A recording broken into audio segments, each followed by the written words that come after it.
গভীর রাতে এক বিধ্বংসী অগ্নিকাণ্ডে পুড়ে ছাই হয়ে যায় 5টি দোকানঘর। ঘটনাটি ঘটে সোনামুড়া শহরের প্রাণকাণ্ডে রবীন্দ্র চৌমুহনীতে। ঘড়ির কাঁটা তখন 11:30 থেকে 12:15। হঠাৎ এই সোনামুড়া প্রাণকেন্দ্রে অবস্থিত রবীন্দ্র চৌমুহনীর আকাশ তখন একেবারে কালো অন্ধকারের ধোঁয়া।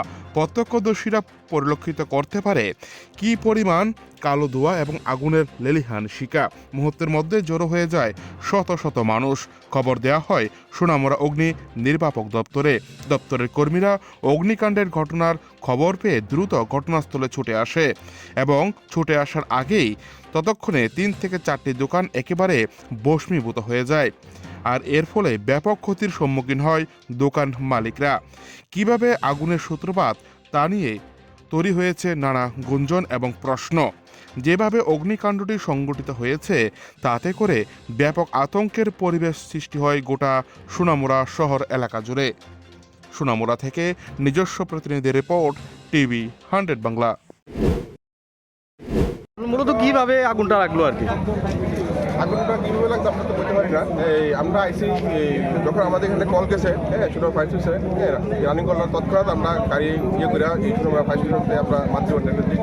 আইয়া আমরা তৎক্ষণাৎ আগুনটা আমরা নিয়ন্ত্রণে এই হিসাবে। কতটা দোকানে ক্ষয়ক্ষতি হয়েছে এবং কি পরিমাণ ক্ষয়ক্ষতি হতে পারে?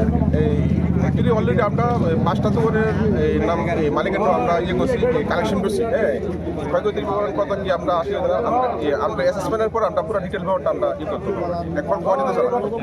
এখন সব মালিক এখানে নেই, এখানে আসবে আমরা ক্ষয়ক্ষতির কথা কি আমরা বলতে পারি। মানে মূলত মানে আগুনের ভয়াবহতাটা কিরকম ছিল বা আপনাদের নিয়ন্ত্রণ করতে কতক্ষণ সময় লাগলো বা কি? অ্যাকচুয়ালি এটা তো আমরা ঘড়ি দিয়ে সময় করতে পারছি না। আর আগুনটা নিয়ন্ত্রণে যখন আমরা কাজ করতেছি, হ্যাঁ, কতটা সময় আমরা একটা মিনিমাম আমরা এই 15 মিনিটের মধ্যে 10 থেকে 15 মিনিটের মধ্যে আমরা আগুনটা নিয়ন্ত্রণে করেছি আর কি। হ্যাঁ, খবর ভাই আমরা আইছি আর কি, সবাই কে থেকে লাগছে এটা করতে পারি না। আপনার কি দোকান? এটা আমার আগে সেলুন ছিল, এখন এটা ওই কামালের আন্ডারে আছে আর কি। মানে সেলুন দোকানে এটা না? হ্যাঁ, সেলুন দোকান। মানে কিভাবে লাগছে আগুনটা আপনাদের? এটা তো সঠিকভাবে এখনো বলা যাচ্ছে না কিভাবে আগুনটা লাগছে। এটা কোন আমরা শূন্য এখন আইলাম আর কি। মানে কোন জায়গায় এবং কতটা দোকান ক্ষয়ক্ষতি হয়েছে আর কি? মোটামুটি তো 5-6টা দোকান ক্ষতি হয়েছে দেখা যাচ্ছে। মানে ফায়ার সার্ভিস আসার আগে কি দোকানগুলো সব মোটামুটি জ্বলে গিয়েছিল?